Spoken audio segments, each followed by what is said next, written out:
जय Hind friends, मी तुमच्या समोर आपला लाडका चॅनल यशाचा राजमार्ग यामार्फत आज तुमच्यासाठी खूप महत्त्वाची की ज्याची तुम्ही खूप आतुरतेने वाट पाहत होता, त्याच्यावरती खूप आंदोलनं झाली, त्याच्यामध्ये काही पॉलिटिकल लीडर येऊन त्याच्यामध्ये काही आश्वासनं देण्यात आली, त्याच्यातून बरंचसं काही साध्य व्हायला हवं होतं, परंतु त्याची वेळ ही आत्ताचीच आहे.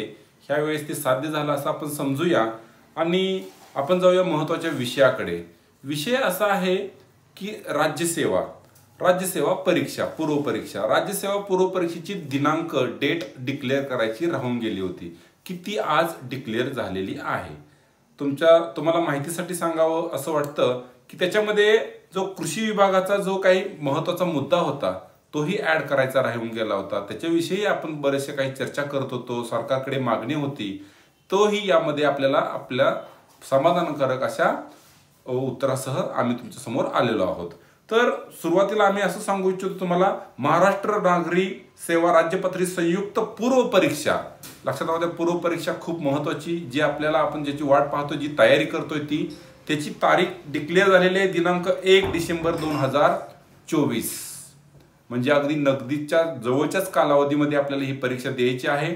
आणि ह्यात खूप महत्त्वाचा एक विषय असा आपला जो कृषीचा होता, ॲग्रीचा, त्यातला तो असा होता की कृषी सेवा संदर्भात शुद्धीपत्रक प्रसिद्ध केल्यानंतर उमेदवारांना अर्ज करण्यासाठी किमान 21 दिवसाचा कालावधी देण्यात येणार आहे. खूप महत्त्वाची बाब या ठिकाणी तुम्हाला मी नमूद करून सांगत आहोत. म्हणजे ज्यावेळेस आता या ठिकाणी ज्यावेळेस शुद्धीपत्रक प्रसिद्ध होणार आहे तिथून पुढचा विषय, तिथून पुढे 21 दिवसाचा कालावधी आपल्याला मिळणार आहे. त्यात सदर अर्ज स्वीकृतीचा कालावधी म्हणजे अर्ज घेतला जाणार कधीपर्यंत, त्यानंतर नव्याने अर्ज करणाऱ्या उमेदवाराची संख्या विचारात घेतली जाणार. आणि ह्यात काय होणार बघा, जे जुने अर्ज केले होते आणि नव्याने अर्ज केले होते त्यातली जी तफावत आहे, समजा नव्याने अर्ज केलेले काही एक्स असतील, एक्स एवढ्याच प्रश्नपत्रिका छापल्या जाणार आहेत. याचा अर्थ असा असणार आहे की अगोदरचा सर्व काही डाटा त्यांच्याजवळ सेव्ह आहे. नव्यानं प्रश्नपत्रिकेत काही बदल नाहीये, तर फक्त नव्यानं प्रश्नपत्रिका छपाई होईल एवढाच विषय होईल. त्यांच्यासाठी तेवढा तो कालावधी त्यांना हवा आहे. आणि उत्तरपत्रिका छपाईचा कालावधी माहे ऑक्टोबर 2024 मध्ये आयोजित करून संस्थेच्या भरती प्रक्रियेमध्ये परीक्षेचे वेळापत्रक आणि आता येणारी जी